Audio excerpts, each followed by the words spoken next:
Queridos que nos acompanham, que a graça e a paz do Senhor Jesus seja com todos nós. Como sempre, nós estamos fazendo algumas meditações periodicamente, de acordo com as sugestões do livreto devocional, que é o presente diário. Não é? E hoje o tema é engraçado, porque parece coisa de criança, não é? Esconde-esconde. Sugerido esse título porque a história baseada em Josué capítulo 2 é bastante interessante, porque uma mulher chamada Raabe escondeu 2 espias dentro dos seus aposentos e os salvou, consequentemente, quando foram procurados. É uma história realmente interessante. E vamos então ver o que ela tem a ver conosco.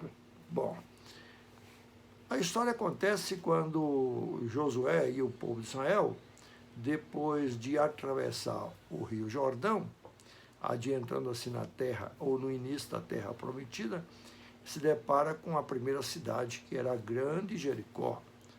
Era uma cidade, humanamente falando, assim,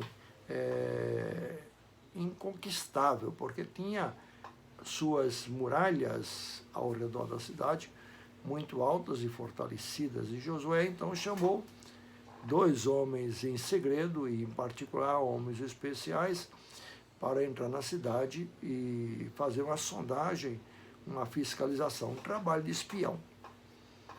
Acontece que aqueles homens foram até a casa de uma mulher que morava no alto da muralha, num ponto, portanto, estratégico. E por que aqueles homens procuraram aquela mulher? Porque aquela mulher é prostituta. Evidentemente, só uma pessoa numa condição dessa receberia 2 estrangeiros. Mas não demorou, essa mulher ficou sabendo quem eram aqueles homens do povo de Israel. E ela então abriu o seu coração, porque ela, como os demais moradores da cidade, tinha ouvido falar das façanhas e também das coisas que vinham acontecendo na poderosa mão de Deus, protegendo aquele povo e fazendo milagres, e quantas coisas já haviam acontecido e quantos inimigos já haviam sido derrotados, de modo que a cidade toda estava assim empavorosa, sabendo que a sua destruição também podia ser iminente. Então aquela mulher escondeu aqueles espias, porque apesar de somente ela podia receber umas pessoas estrangeiras sem despertar suspeitas, assim mesmo houve o despertamento de suspeitas e a notícia chegou ao conhecimento do governo, do rei, que mandou, evidentemente, fiscais até a casa da Raabe, a prostituta, e inquiriu e cobrou dela a entrega dos espias, dos 2 homens. E ela então disse, eles não estão mais aqui, se vocês saírem da cidade e forem procurar, é possível que você ainda os encontre. É que ela tinha escondido muito bem e mentiu. Mas ela, em fazendo isso, ela pediu socorro àqueles espias, disse, olha, quando acontecer isto que nós sabemos que vai acontecer, porque ela cria no Deus daquele povo de Israel, ela disse assim, está previsto que vai acontecer, porque o Deus de vocês, esse Deus, ele é realmente extraordinariamente diferente de todos os demais.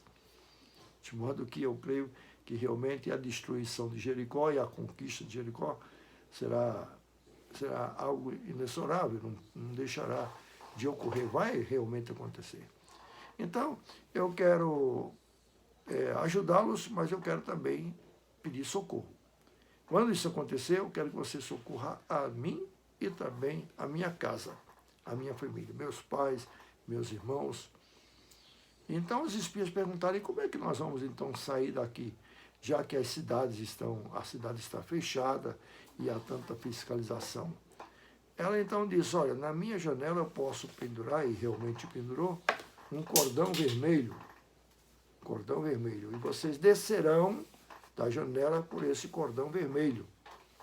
Então vocês fujam para as montanhas e deem um tempo por lá, até que eles se cansem de procurá-los. E realmente foi o que aconteceu. Acontece que aqueles homens disseram algo como resposta a Raabe: olha, quando nós chegarmos aqui para conquistar a cidade, nós só podemos cumprir a promessa se você também cumprir esse lado da promessa. É um pacto que eles estavam fazendo.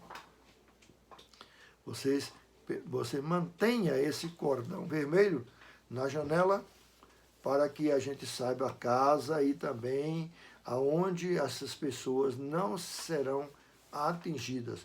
O sinal do pacto visível, o sinal visível, era o cordão vermelho.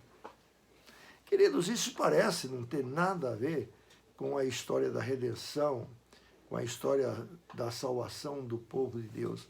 Mas aí é que está, é porque Jesus Cristo é apresentado e a sua obra é apresentada na Bíblia, principalmente no Antigo Testamento, através de figuras, de tipos, de metáforas, enfim, eram formas como Deus usava para revelar o seu plano redentor. Não era à toa, portanto, que aquele cordão de salvação era um cordão vermelho, porque, na verdade, ele apontava para a salvação única e exclusivamente através da justiça e do sangue do nosso Senhor e Salvador Jesus Cristo. Esse seria o único meio. E eles disseram, se esse cordão não estiver lá pendurado, quando a gente faltar, quando a gente chegar o momento, não há escapatória. Vocês, a sua família, todos, e nós não estaremos mais enredados ou não estaremos mais com disposição de cumprir esse compromisso, esse pacto. Foi assim então que aconteceu. Realmente, Josué deu todo o apoio e realmente Raabe salvou a família quando a cidade de Jericó foi destruída. E os muros de Jericó ruíram. Todos, evidentemente, foram mortos, menos Raabe e sua família. Muito bem, a gente percebe que a família humana, a raça humana, é uma só. E ela provém também de uma única raiz que começou com um casal, Adão e Eva. Não é? Então, desse casal, Deus fez a família humana e fez um pacto, uma promessa com Abraão, que dentro dessa família humana, Deus viria ao mundo para salvar uma família espiritual, uma família que seria herdeiros na fé e filhos na fé de Abraão. E tudo isso realmente aconteceu com a vinda de Deus a este mundo, na pessoa do nosso Senhor e Salvador Jesus Cristo. Isso realmente é maravilhoso. Então, o que há de interessante é que foi colocado um sinal visível naquele pacto. O sinal visível de que o pacto seria cumprido era a presença visível daquele cordão escarlate ou vermelho. O sinal visível, então, que Jesus mandou praticar com as pessoas que crescem nele e as famílias que viriam a crer nele, foi também um sinal pactual e sacramental, que é o batismo. Não que o batismo salve, quem salva é o Senhor Jesus Cristo, claro, mas é um selo visível de uma graça invisível, como disse o teólogo Agostinho de Hipona. Então, a gente percebe que o filho de peixe é peixinho, e é claro que o filho de crente não é crentinho, não existe isso, é verdade. Mas há um grande privilégio para as crianças e há um grande privilégio para aqueles que são filhos dos filhos de Deus, que nascem numa família cristã, que nascem numa família de gente que teme a Deus. Porque Deus tem um carinho especial para com a sua família e para com as nossas famílias. Isso é visto em muitas passagens da Bíblia, através, principalmente, do ensino apostólico de Paulo. Paulo, quando cita na Bíblia que o nome de pelo menos, no mínimo, 3 famílias inteiras que foram salvas. A família de Cornélio, que foi o primeiro gentil, a família do carcereiro Filipe, a família de Lídia também na cidade de Filipos, a família de Estéfanas, toda a sua casa foi batizada, toda a sua casa foi salva. E assim, a gente percebe que Deus tem um carinho especial para com a família, inclusive porque ele chama a sua igreja, o seu povo, de a sua família na fé. É a família de Deus. E a gente faz parte da família de Deus por crer em nosso Senhor e Salvador Jesus Cristo, conforme o Evangelho de João. A todos quantos receberam Deus e o poder de se tornarem filhos de Deus. É a família de Deus. Então, se aquele cordão vermelho parecia algo puramente acidental, não tinha realmente nada a ver, tem realmente a ver, porque aponta para a obra e a justiça do nosso Senhor Jesus Cristo, que seria salvo como o único meio de Deus salvar essas pessoas, através do sangue do nosso Senhor Jesus Cristo. E isto é, sem dúvida nenhuma, um pacto entre Deus e Abraão, para com os filhos de Abraão na fé, sejam também e se tornem filhos de Deus. Não é realmente interessante essa história? O título é Esconde-Esconde. Parece coisa de criança.